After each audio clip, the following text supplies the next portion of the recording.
Saber, entender, compreender, conhecer, descobrir, ouvir. Bandeirantes acontece.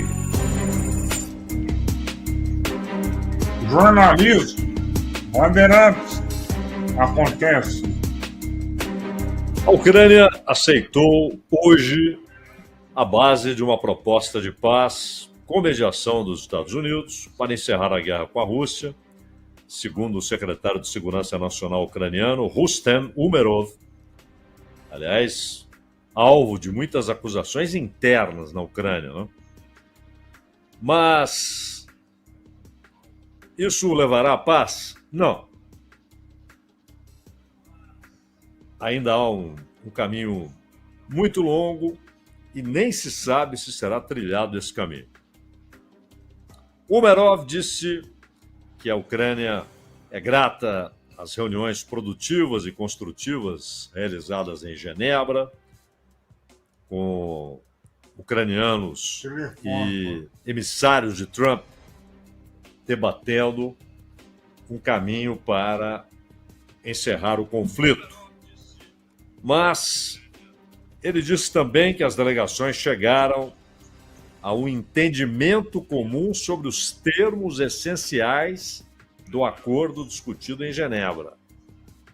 É muito importante que se frise cada uma dessas palavras, e particularmente a expressão termos essenciais do acordo.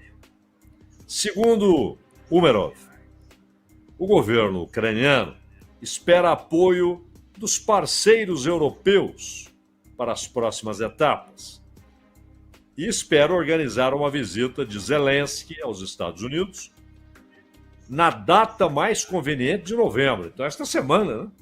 Novembro acaba domingo, para, disse ele, concluir etapas finais do documento e firmar um acordo. Bom, esse pode ser um acordo entre Ucrânia e Estados Unidos, mas falta uma assinatura essencial, a assinatura dos russos. A imprensa dos Estados Unidos trouxe a informação de que a delegação ucraniana concordou com os Estados Unidos sobre os termos de um possível acordo de paz, embora algumas questões ainda tenham de ser trabalhadas. E mais cedo, o Zelensky disse ver muitas perspectivas que podem tornar o caminho para a paz uma realidade, mas ressaltou a platitude, o óbvio, de que há muito trabalho pela frente. E o secretário do Exército americano, Dan Driscoll, teve uma reunião com autoridades russas em Abu Dhabi e trataram, claro, do assunto guerra na Ucrânia. Porque aí foi uma conversa com os russos. Mas, afinal, o que está sendo acordado entre Estados Unidos e Ucrânia? E o que foi conversado com os russos nessa conversa em Abu Dhabi? Porque Trump apresentou uma proposta que os russos julgaram adequada, determinando, primeiro, o Donbass ficará com a Rússia, a Crimeia, nem se discute, ficará com a Rússia. A Ucrânia fará constar em sua Constituição que não entrará para a OTAN. A sua Constituição. Claro que isso pode ser mudado, como foi mudado uma vez para dizer que a Ucrânia tem como objetivo fazer parte da OTAN. Então pode mudar. Pode mudar e mudar de novo e de novo. Outro ponto. As forças armadas ucranianas teriam de ser reduzidas. A redução seria para algo entre 400 mil e 600 mil militares. E a Ucrânia teria de se comprometer a realizar, num prazo a ser acordado, mas falou-se inicialmente em 100 dias, uma eleição presidencial. Porque o mandato do Zelensky acabou faz tempo, né? E exatamente a guerra é que permitiu que ele continuasse na presidência, sem mandato, sem passar pelo crivo dos eleitores ucranianos. Ora, esse plano foi apresentado pelo Trump. E aí o Zelensky disse o seguinte, que a Ucrânia estava em uma encruzilhada e teria de escolher entre perder a dignidade ou perder um aliado importantíssimo. Quando ele diz aliado importantíssimo, ele está querendo dizer um aliado sem o qual não é possível vencer a guerra. De fato, é uma encruzilhada. E tanto. Mas o Zelensky, então, o Trump chegou a dar um prazo, dia 27, que seria agora, né? O prazo expiraria depois de amanhã, dia 27. Porém, o Zelensky queria conversar um pouco mais com o Trump e falar que esse acordo seria a admissão de uma derrota completa da Ucrânia. Ela perderia o Donbass, algumas partes do sul e, claro, assunto encerrado a respeito da Crimeia. Teria de reduzir suas forças armadas, declarar que não pretende mais reivindicar sua entrada na OTAN e ainda se comprometer a fazer uma eleição.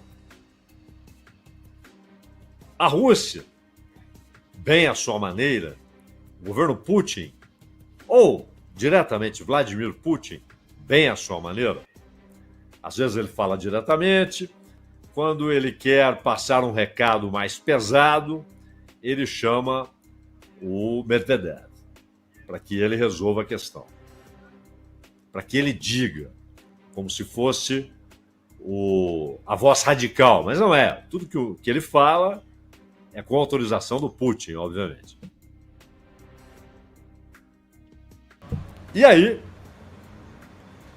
a Rússia, bem à sua maneira, ou Putin, bem à sua maneira, disse, não é um plano descartável, mas há coisas ali que não são aceitáveis.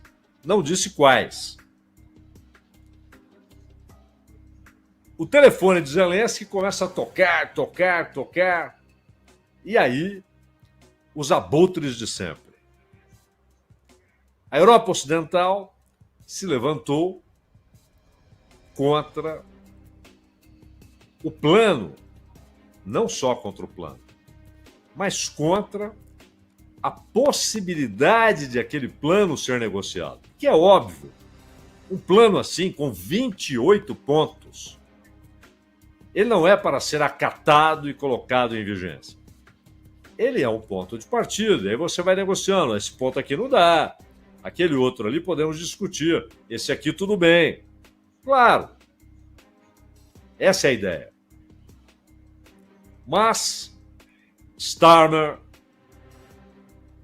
Van der Leyen, Macron, Meloni, Merz, os de sempre, e com apoio periférico ali de Pedro Sanches, até Guterres, secretário-geral da ONU, Português, né? levantou-se para defender a posição da Europa Ocidental. A Europa Ocidental, e principalmente, claro, as potências, né? Aquelas que têm história como potência, hoje tem apenas isso, uma história. Mas a Alemanha é uma potência econômica, embora em crise, uma crise econômica severa, mas é o país mais rico da Europa. E é um dos países mais ricos do mundo. Mas está em uma crise econômica intensa e não é algo passageiro, que pode ser resolvido em 2, 3 meses. É uma crise estrutural na Alemanha. A França, ela vive um problema sério porque há uma instabilidade política que tem como fundo a desindustrialização do país. A desindustrialização na França é aceleradíssima. E as consequências econômicas e sociais disso são acompanhadas do desmonte do estado de bem-estar social, assim como na Alemanha. O Reino Unido, que não faz parte mais da União Europeia, né, depois do Brexit, tem Starmer. Em que Starmer difere de Boris Johnson? Em nada. Em relação a Theresa May, ele não tem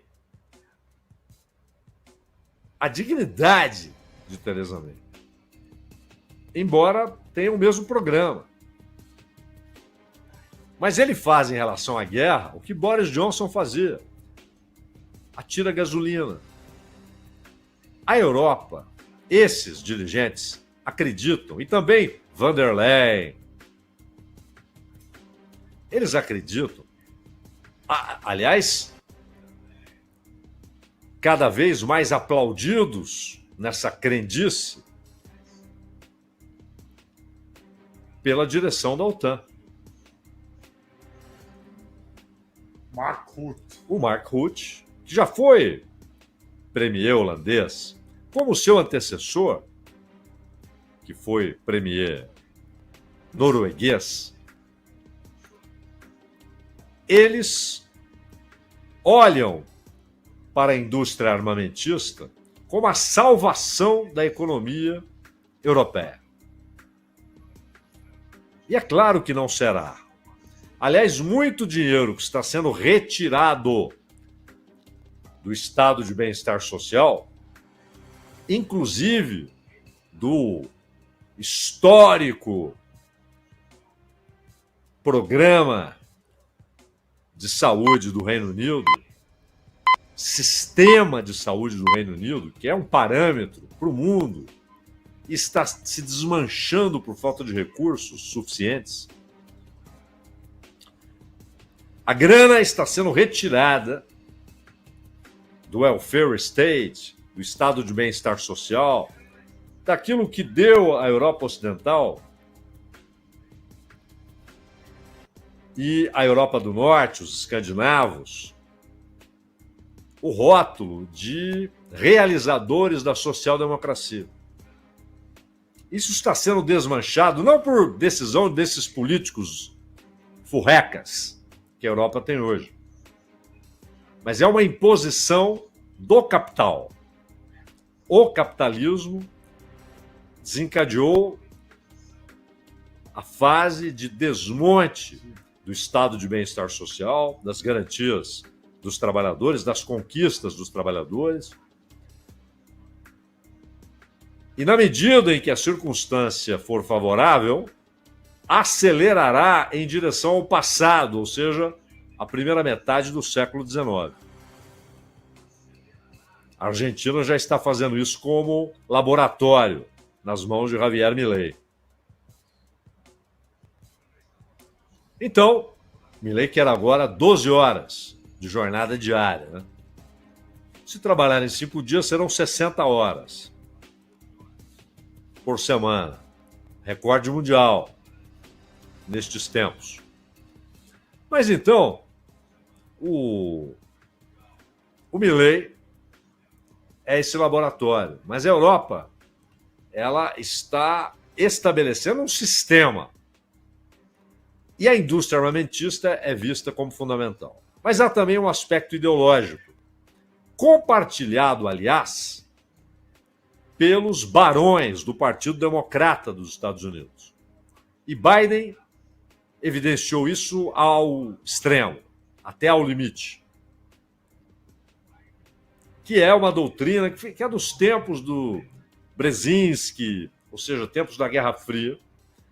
E esses caras trouxeram para a relação com a Rússia a doutrina que havia, e que nem era consolidada como doutrina do Departamento de Estado, mas que era muito forte, do Zbigniew Brzezinski, a doutrina que havia para a União Soviética. E a ideia é que a guerra desgaste a Rússia, desgaste militarmente, economicamente, que ela tenha de direcionar os seus recursos para a produção de armas, para recrutamento, para a manutenção das tropas, para a produção de drones, de aviões, de mísseis, de caças, e a sua economia entra em colapso. E não há nenhum sinal de que isso acontecerá, até pela parceria Rússia-China. A parceria da China com a Rússia, ela é diferente de todas as outras parcerias chinesas. Todas as outras. Ela tem uma condição muito especial. E exatamente a economia chinesa impediu que a Rússia entrasse num processo recessivo. Pelo contrário, há mais dificuldades este ano, mas ela cresceu 2 anos seguidos, perto de 4%. Além de tudo isso, há a ideia de fragmentar a Rússia. Aquele território imenso, 17 milhões de quilômetros quadrados, cheio de recursos, tem ouro, tem pastagem, tem petróleo, tem minerais, inclusive críticos. A Europa Ocidental vê aquilo quase como um desperdício, como algo a ser colocado sob a esfera de influência do Ocidente, sempre, obviamente, dos Estados Unidos. Porque a Europa Ocidental não passa hoje de uma reunião de estados vassalos dos Estados Unidos. E ela tratou de fazer o Zelensky recuar. Mas qual o poder que a Europa tem para controlar Zelensky? Não é Zelensky, pessoa física, mas o establishment ucraniano, inclusive seus bilionários, que colocaram Zelensky no poder. Qual a arma que a Europa tem? Vocês querem entrar para a União Europeia. Aliás, a proposta do Trump não coloca qualquer impedimento. E a Rússia já disse que não coloca impedimento à entrada da Ucrânia na União Europeia. E os Estados Unidos também não. E a plutocracia ucraniana deseja muito livre acesso, não só ao mercado de produtos, mas ao grande mercado financeiro europeu. Essa é a arma da Europa para influenciar a plutocracia que controla Zelensky por intermédio dos generais. Os generais governam a Ucrânia. Zelensky só não foi descartado porque ele é visto como uma figura importante internacionalmente. Ele é o cara que aparece na televisão, todo mundo sabe quem é. Ele é recebido no parlamento europeu, nos parlamentos nacionais da Europa, no Congresso dos Estados Unidos. Então, ele é a cara do regime, mas ele não é o controlador do regime. Ele é um controlado. Essa é a realidade do Zelensky. Nós tivemos recentemente manifestações nas ruas, em plena guerra, pelas denúncias de corrupção em elevadíssimo nível na administração ucraniana. 2 ministros foram afastados e é claramente desvio de recursos que entram do Ocidente na Ucrânia. Fora armas que são revendidas no mercado paralelo, esse tipo de coisa. Nós tivemos nas últimas horas ataques mútuos, pesados. Kiev foi duramente atingida. A Ucrânia também atacou uma parte ali no oeste russo, na verdade, sudoeste da Rússia. A Ucrânia fala em 6 mortos em Kiev, mas ninguém mais acredita nesses números, porque claramente há uma política de subestimar o número de mortos, como para dizer que está tudo sob controle. Mas o número de mortos é muito maior do que o anunciado. O drama humano na Ucrânia não pode ser esquecido, porque a infraestrutura foi atingida, inclusive das grandes cidades. A falta de energia em muitos momentos, há problemas com a rede de esgoto, há hospitais lotados e aquela expectativa trágica que provoca problemas emocionais em crianças, em adultos, de um míssil cair naquele ponto, naquela cidade, daqui a 1 hora, daqui a 2 horas, não se sabe. A possibilidade existe. E aí, Lavrov, o experientíssimo chanceler russo, Sergei Lavrov, ele disse que a Europa não aproveitou a oportunidade de contribuir para a solução da crise. Porque a Europa vive dizendo, Van der Leyen, Canap, Macron, Merz, esses fanfarrões todos, irresponsáveis, traidores do povo ucraniano e da sua própria gente, porque estão desmontando uma estrutura social para investimento em produção ou compra de armas, porque as armas que agora estão chegando à Ucrânia, saídas dos Estados Unidos, elas já não são mais quitadas pelo contribuinte dos Estados Unidos. Eram, nos tempos do Biden. O Trump transferiu isso para a Europa. Vocês vão pagar. E eles pagam alegremente. Esse dinheiro é do contribuinte europeu. Inglês, escocês, galês, francês, espanhol, alemão, eles pagam. Mas eles sempre dizem, não ousem fazer nada sem nós. Como quem diz, não adianta um acordo Estados Unidos, Rússia e Ucrânia sem a gente participar. E aí, Lavrov disse, vocês tiveram suas chances, mas não as aproveitaram. Simplesmente as desperdiçaram. E acrescentou, aqueles que tentam orquestrar a propaganda em torno do plano de paz querem minar os esforços de Trump e reescrever o plano à sua maneira. Está falando dos europeus ocidentais. E disse que Moscou espera que Trump entregue a versão do documento que considera provisória em coordenação com Bruxelas e Kiev. O Trump está sendo fraco nesse assunto, porque ele anuncia, ele dá prazo. Mas aí os europeus dizem isso e aquilo. E ele, que colocou a Europa de joelhos na negociação comercial bilateral, Estados Unidos, União Europeia, de joelhos. Uma vergonha para a Europa.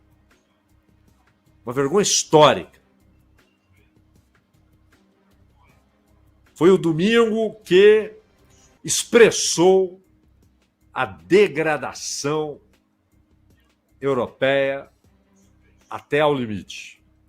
Política, geopolítica, econômica e moral, sobretudo moral. E essa degradação está muito bem manifestada nos líderes atuais. Por que von der Leyen tem mandatos e mandatos renovados? Porque ela toca a música exigida. Canap toca a música exigida. Jogam combustível na fogueira que está matando ucranianos. E boicotam qualquer tentativa de negociação de um plano dado. Tá bom, Trump, esse é o seu plano? Vamos negociar. São 28 pontos. Ó, tem 19 aqui que a gente precisa negociar. Desses 28. Perfeito, vamos negociar. Não. A Europa rói as negociações e impõe à Ucrânia a ameaça de não entrada na União Europeia, que é entrar na União Europeia, o sonho da plutocracia ucraniana. Resumindo, a guerra chega a um ponto em que é preciso escolher um caminho. Há muita gente morrendo. O povo ucraniano é a grande vítima dessa guerra. E tem muita gente ganhando dinheiro e prestígio com essa guerra. E não quer que ela termine. Mas há dois caminhos agora. O primeiro, uma paz frágil, inclusive incapaz de deter o ressentimento que vai alimentar outras crises. Uma guerra como essa deixa muitos ressentimentos entre os dois países. E isso alimentará crises, talvez na próxima geração. Mas é uma paz. Gente para de ser atingida. Gente não é mais atingida com míssil, com drones, com bombas despejadas por aviões. Há uma paralisação ou uma suspensão da matança.